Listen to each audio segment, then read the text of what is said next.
हिमालय की दिव्य वनस्पतियों की परंपरा में, उसकी श्रृंखला में अभी हम चर्चा करेंगे एक और जो दिव्य औषधि है। हालांकि आज इस औषधि को जम्मू कश्मीर से लेकर के हिमाचल और उत्तराखंड के अंदर, हिमालय क्षेत्रों के अंदर बहुत मात्रा में उगाया भी जाता है, जिसका वर्णन आयुर्वेद के बहुत प्राचीन ग्रंथों के अंदर बहुत मिलता है। ऐसा एक यह दिव्य पौधा है जिसको कूट, कुष्ठ आदि के नाम से जाना जाता है। इसको कूट बोला जाता है। इसके जो पत्ते हैं काफ़ी चौड़े चौड़े से हैं। इसके जो फूल की आकृति भी आप देख रहे हैं, गोल गोल दाना नुमा इसका फूल होता है। उसके ऊपर आगे यह खिलता है। सौसूरिया लेपा के नाम से इसको बॉटनिकली जानते हैं।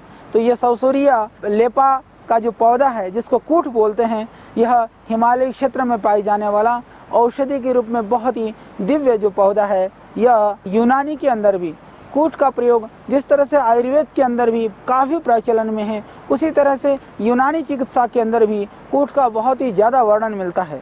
और कर्नल चोपड़ा ने इसके ऊपर बहुत ज़्यादा काम किया। हालांकि उन्होंने बहुत सारे जो जंगल के वनौषधीय पौधे हैं उनके ऊपर काफ़ी अच्छा उन्होंने काम किया। तो इस कूट के ऊपर उन्होंने काफ़ी खोज किया। डॉक्टर वामन गणेश जी ने भी बहुत काम किया। तो हमने देखा कि इन चिकित्सकों ने, अर्वाचीन जो हमारे जो लोग थे, अनुसंधान करता थे, उन्होंने भी इसके ऊपर काफ़ी खोज किया है। यह एक ऐसा पौधा है। प्राचीन काल में भी हमारे प्राचीन जो ग्रंथ हैं, आयुर्वेद के जो प्राचीन हमारे शास्त्र हैं, उन शास्त्रों के अंदर भी इसका काफ़ी वर्णन है। और आयुर्वेद के ग्रंथों के अंदर इसको बहुत ही कामोद्दीपक माना गया है। तो इसको यदि इसको पाउडर करके और उसको यदि किसी तेल में या फिर मक्खन आदि में मिला करके भी शरीर में मलते हैं तो उससे जो स्नायु की जो शक्ति है, रक्त संचार है, वो बहुत बढ़ जाता है। शायद इसकी वजह से प्राचीन काल से ही इसके गुण का पता था। ऋषियों ने इसको कामोद्दीपक माना है। हालांकि ज़्यादातर कूट का जो प्रयोग होता है वह पेट के रोगों में होता है। इसकी मूल का ज़्यादा हम प्रयोग करते हैं। बाकी इसके पत्ते आदि का भी गुण जो है, ये स्किन रोगों के ऊपर जो कूट का पत्ता होता है, यदि इसको पीस करके उसका रस निकाल करके कितनी भी भयानक एक्जिमा हो, कितनी भी भयानक खुजली हो, तो उस खुजली में, उस एक्जिमा में नियमित रूप से लगाने से पूरा लाभ मिलता है। तो खुजली के लिए लाभकारी यह पौधा, शरीर को ताकत देने वाला यह एक दिव्य पौधा है जो हमारे हिमालयी क्षेत्रों में ही पाया जाता है। तो निश्चित रूप से आज जो बड़ी समस्या है कि कूट के नाम पर बाजार के अंदर जो वनौषधि आती है, जो जड़ें आती हैं, उसमें बहुत सारी जड़ें जो कूट नहीं होती हैं, उसकी जगह और ही कुछ लोग देते हैं। तो कूट का ही प्रयोग हो, कूट को हम पहचानें। कोई जानकार आयुर्वेद या जड़ी बूटी को जानने वाला किसी चिकित्सक के द्वारा हम उसकी पहचान करें, ये बहुत ज़रूरी है। हम रोगों से निवृत्त होना चाहते हैं तो थोड़ा सा हमें प्रयत्न करना पड़ेगा। पर यहाँ तो कई सारे लोगों की हमसे बड़ी मीठी सी शिकायत रहती है कि आचार्य जी, जिन जड़ी बूटियों के विषय में आप बताते हैं उन सारी जड़ी बूटियों को आप हमारे लिए उपलब्ध करा दिया करें। तो मैं एक बात निवेदन करना चाहता हूँ कि देखिए, जितना बन पाता है आपकी सेवा के लिए हम उतना कार्य करते हैं, उतनी सेवा करते हैं, उतना प्रयत्न रहता है। प्रभु की इच्छा हुई और हमारे पास और साधन संसाधन उपलब्ध हो गए तो एक समय आएगा उन सारी दिव्य औषधियों को हम आप तक पहुंचा सकेंगे। अभी तो हमने दिव्य फार्मेसी के माध्यम से, पतंजलि आयुर्वेद के माध्यम से कुछ औषधियों का निर्माण, उसके अंदर लगभग 200 औषधियों का निर्माण करते हुए हम आप तक उन औषधियों को पहुंचाने का प्रयत्न कर रहे हैं। उन गुणवत्ता युक्त औषधियों को निर्माण करना, उनको लोगों तक पहुंचाने का जो महत् भागीरथीपूर्ण कार्य है, वो भी श्रद्धेय स्वामी जी के आशीर्वाद से निरंतरता से उत्तर वृद्धि को प्राप्त है। यह आप सभी लोग जानते हैं। देशवासी सभी भाई बहन इस विषय को अच्छी तरह से जानते हैं। तो मैं बता रहा था इस कूट पौधे के संदर्भ में, यह पौधा हिमालय क्षेत्र में ही पाया जाता है। यह काफ़ी हाइट में होता है, 8-9 हज़ार फीट की हाइट में ये कूट का पौधा उपलब्ध होता है। बहुत ही ज़्यादा जैसे किसी को सर्दी लग जाए या बहुत ज़्यादा कफ की शिकायत हो या उससे शरीर के अंदर रोग प्रतिरोधक क्षमता की जब बहुत ज़्यादा कमी हो जाती है, उस स्थिति में जो कूट का पाउडर है वह गर्म पानी से, दूध से या शहद से दिया जा सकता है। तो यह एक बहुत ही लाभकारी पौधा है। कूट का सेवन जो हाई बीपी के रोगी हैं उनको थोड़ा कम करना चाहिए। बाकी जो लो बीपी के शिकार हैं उनके लिए यह बहुत ही अमृत तुल्य है। कूट को मंगाइए, जड़ को मंगा करके आप पाउडर कर लें। पाउडर करके लगभग 1 ग्राम से 2 ग्राम की मात्रा में प्रातः सायं आप दूध से, गुनगुने पानी से या शहद मिला करके शहद के साथ आप सेवन कर सकते हैं। और विशेष करके कूट का जो एक बहुत ही चमत्कारिक प्रभाव जो हमने पाया, हमने प्रयोग किया, मैं आपको निश्चित रूप से बताना चाहूँगा। वह प्रयोग है, जिन माताओं बहनों को पीरियड्स के समय पर बहुत परेशानी होती है, दर्द होता है, तो दर्द युक्त मासिक धर्म में जब पीरियड के समय, मासिक धर्म के समय पर बहुत पीड़ा होती है, तो उन माताओं बहनों को हालांकि हम लोग बनी बनाए एक औषधि देते हैं, उसका नाम है रजः प्रवर्तनी वटी।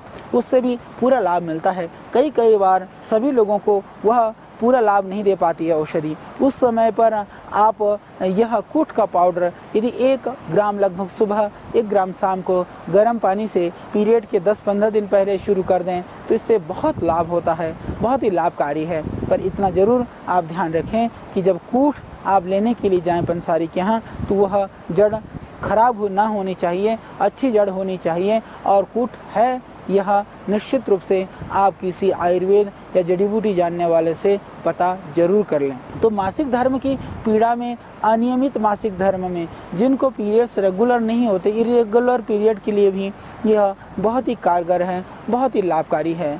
और इसी तरह से जिन पुरुषों को बहुत ही ज़्यादा धातु क्षीणता है, बहुत ज़्यादा कमजोरी है, किसी भी तरह से उनका जो गारस्थ धर्म है ठीक से नहीं निभ पा रहा है, उन लोगों के लिए भी यह बहुत ही कारगर है। इसके विषय में हमारे आयुर्वेद के ग्रंथों में, हालांकि दर्द निवारक औषधियों में इसकी गणना की गई है। अर्थराइटिस के रोगी को भी आप इसका सेवन करा सकते हैं। हम लोग जैसे एक वातारी चूर्ण के अंदर, या दर्द के लिए हम लोग बोलते हैं हल्दी, मेथी, सौंठ, तो हल्दी, मेथी, सौंठ के साथ थोड़ा सा मिला लें अश्वगंधा, और उस अश्वगंधा के साथ थोड़ा सा मिला लें आप कूट। इसको मिला करके यदि चूर्ण का सेवन करते हैं तो इससे किसी भी तरह का जो दर्द है, पेट का दर्द हो चाहे शरीर का दर्द हो, तो उसमें यह बहुत ही लाभकारी है। डॉक्टर वामन गणेश देसाई ने विशेष करके इसका जो प्रयोग है वो कृमि रोगों में किया। तो कृमि रोग के लिए ऐसा माना गया है कि यह बहुत ही उपयुक्त और कारगर औषधि है। हालांकि आयुर्वेद के अंदर वायुवेदन का प्रयोग हम लोग ज़्यादा करते हैं, क्योंकि कूट हिमालय क्षेत्र में पाई जाता है और इतनी मात्रा में नहीं प्राप्त होता है। पर मैं ये जरूर कहना चाहूँगा कि वायुवेदन से भी ज़्यादा कारगर है कूट का प्रयोग कृमि रोग के लिए। चाहे वो छोटा बच्चा है, पेट के अंदर कीड़े पड़ जाते हैं, या बड़ा है, तो उन सब के लिए कूट का प्रयोग आप निर्भयता के साथ कर सकते हैं। इतना जरूर ध्यान रखें क्योंकि यह शरीर को उत्तेजित करता है। तो जो इसकी जो मात्रा है वो थोड़ी सी आप अपने शरीर की प्रकृति के हिसाब से निर्धारण करें। जैसे कि मैं बार बार बताता हूँ, हमारा प्रयत्न यह रहता है कि आपके लिए जो निरापद औषधियाँ हैं, जो गुणकारी वनौषधियाँ हैं, उनको हम आपको बताएं, और जिनके ऊपर ज़्यादा आपको सावधानी ना करनी पड़े ऐसे प्रयोग मैं आपको बताऊं। तो कहीं कहीं कुछ औषधियों को लेकर के थोड़ी सी सावधानी की आवश्यकता होती है, उसका पालन आप ज़रूर करें, क्योंकि हमारा लक्ष्य आपको रोग को दूर करना है, आपकी परेशानी को दूर करना है। हमारा लक्ष्य हम अपने समाज को स्वस्थ कैसे बना सकते हैं, अपने देश को स्वस्थ कैसा बना सकते हैं, यह हमारा प्रयत्न है। तो इसी प्रयत्न के तहत इन वनौषधियों का अन्वेषण, इनका खोज करना, उन दुर्गम स्थानों पर जाना, इनके प्रयोगों को आपको बताना, ये हमारा कार्य रहता है। तो आश्रम के बहुत सारे जो कार्य हैं, उन कार्यों का निर्वहन करते हुए भी हम इन सब जानकारियों को आपके लिए लेकर के आते हैं। तो निश्चित रूप से पूरे देशवासी इसका लाभ उठा रहे हैं। इस हिमालय क्षेत्र में, इस दुर्गम क्षेत्र में, इस वनौषधि अन्वेषण के कार्य के लिए जब हम आए हुए थे तो हमें अच्छा लगा कि छोटे छोटे बच्चे से लेकर के बड़े बड़े लोग भी ये इस रूप में जानते हैं कि आप वही हैं जो वनौषधि के विषय में बताते हैं, जड़ी बूटी के विषय में बताते हैं। हमारे हिमालय क्षेत्र में बहुत सारी जड़ी बूटियाँ होती हैं, हम लोग इन जड़ी बूटियों को लोगों को देना चाहते हैं। तो निश्चित रूप से आप जड़ी बूटियों के विषय में बताएंगे तो जड़ी बूटियाँ, हमारी जो जड़ी बूटियाँ हैं वो देश को लाभ पहुँचाएंगी। तो ये भावना पूरे देश के लोगों के अंदर है, हमें खुशी होती है, हमें अच्छा लगता है। तो जो वनौषधियाँ आपके पास हैं उनका आप प्रयोग करिए, जो आपके पास नहीं है वो जहाँ से उपलब्ध होती हैं आप वहाँ से मंगाइए। इससे देश की जो इकोनॉमी है, हमारे देश की जो संपदा है वो हमारे देश में ही रह जाएगी। जो ग्रामीण क्षेत्र में, आदिवासी क्षेत्रों में, हिमालय क्षेत्रों में, जंगल में रहने वाले लोग हैं, उन लोगों को इससे रोज़गार के साधन उपलब्ध होंगे और उससे आपको स्वास्थ्य मिलेगा। और निरापद वनौषधियों के सेवन से बड़े बड़ी जो व्याधियां हैं, बीमारियां हैं, आप उससे बचेंगे। इसका जो एक प्रयोग है कूट का प्रयोग, कैंसर के ऊपर भी अभी कुछ रोगों में किया गया। तो कैंसर की कोई भी दवाई आप ले रहे हों, डॉक्टर को दिखा रहे हों, तो उसके साथ साथ में कूट का प्रयोग भी आप कर सकते हैं। उससे आपको कैंसर को ठीक होने में, शरीर को थोड़ी सी एनर्जी और ताकत देने में इससे सहयोग मिलेगा। इसी तरह से जिनको पैरालिसिस हो गया हो, तो थोड़ी मात्रा में जो पैरालिसिस के रोगी हैं, जिनको पक्षाघात हुआ है, उन रोगियों को भी कम मात्रा में, क्योंकि कूट थोड़ा सा बीपी को हाई करता है, तो ध्यान रखें जो भी औषधि दे रहे हैं उसके साथ लगभग आधी ग्राम से 1 ग्राम की मात्रा में प्रातः सायं आप सेवन करा सकते हैं। तो यह बहुत ही लाभकारी है, बहुत ही गुणकारी है कि इस तरह के जो नर्वस सिस्टम से संबंधित, स्नायु दुर्बलता से संबंधित जितने भी रोगी हैं, उनको आप कूट का सेवन निर्भयता के साथ करा सकते हैं। कीड़ों के लिए भी इसका सेवन करा सकते हैं, जिनके पेट में कीड़े पड़ जाते हैं, छोटे छोटे हुक बॉम होते हैं, दूसरी तरह के जो भी बॉम होते हैं, उन सब में आप इसका सेवन करा सकते हैं सुबह शाम थोड़ी सी मात्रा में। यदि आप कीड़ों के, जैसे बच्चों को कीड़ा होता है, कूट मिला करके पाउडर कर लें, लगभग आधे ग्राम की मात्रा में पानी के साथ सुबह खिला दें और बाद में मीठा न खिलाएं। ये ज़रूरी है कि थोड़ा सा खान पान के ऊपर भी हम ध्यान दें। निश्चित रूप से आहार के ऊपर ध्यान देने से बहुत सारी जो बीमारियां हैं, बहुत सारी जो परेशानियां हैं, वो काफ़ी ठीक हो सकती हैं। तो यह बहुत ही लाभकारी है, बहुत ही गुणकारी है ये कूट का सेवन। और इसका जो प्रयोग है वो ज्वर में भी, ज्वर के अंदर, जब बुखार के अंदर शरीर शिथिल हो जाता है, तो आधी ग्राम की मात्रा में यदि आप कूट को थोड़ा सा शहद मिला करके चटा देते हैं, तो उससे आपको पूरा लाभ मिलेगा।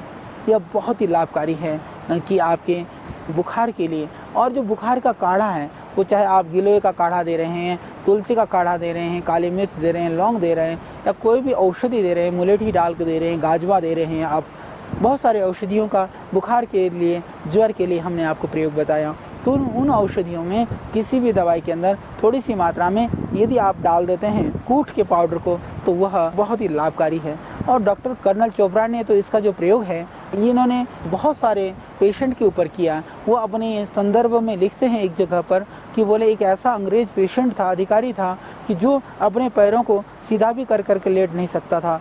श्वास की वजह से, दमा की वजह से वो उसको करवट भी नहीं ले पाता था। उसको पूरी रात बैठ करके या उकड़ू बैठ करके काटनी पड़ती थी। तो उन्होंने इस कूट की जड़ का एक्सट्रैक्ट घन सत्व देना शुरू किया, थोड़ी थोड़ी मात्रा में प्रातः दोपहर शाम देते रहे, और थोड़े ही दिनों में उसने चमत्कारिक प्रभाव दिखाया। तो ये उनके अपने संस्मरण में उन्होंने लिखा हुआ है। तो बहुत सारे रोगियों के ऊपर उन्होंने इसका प्रयोग किया है। तो दमा के रोगियों को भी, हालांकि आप सब जानते हैं हम लोग स्वासारी क्वाथ काढ़ा बना करके देते हैं, और स्वासारी रस उसको पाउडर के फॉर्म में देते हैं। स्वासारी रस के अंदर भी आप थोड़ी सी मात्रा कूट का पाउडर मिला लें, तो उससे आपको पूरा लाभ हो जाएगा। उससे आपको श्वास रोगों में बहुत जल्दी फ़र्क पड़ेगा और आप जल्दी ठीक हो जाएंगे। इसका और भी बहुत ही अच्छा प्रभाव है, वह है जिनको झाइयाँ हैं चेहरे पर या कील मुहासे है, उसके लिए भी इसकी जड़ को चंदन की तरह से घिस करके, आप पानी में घिस करके यदि धीरे धीरे आप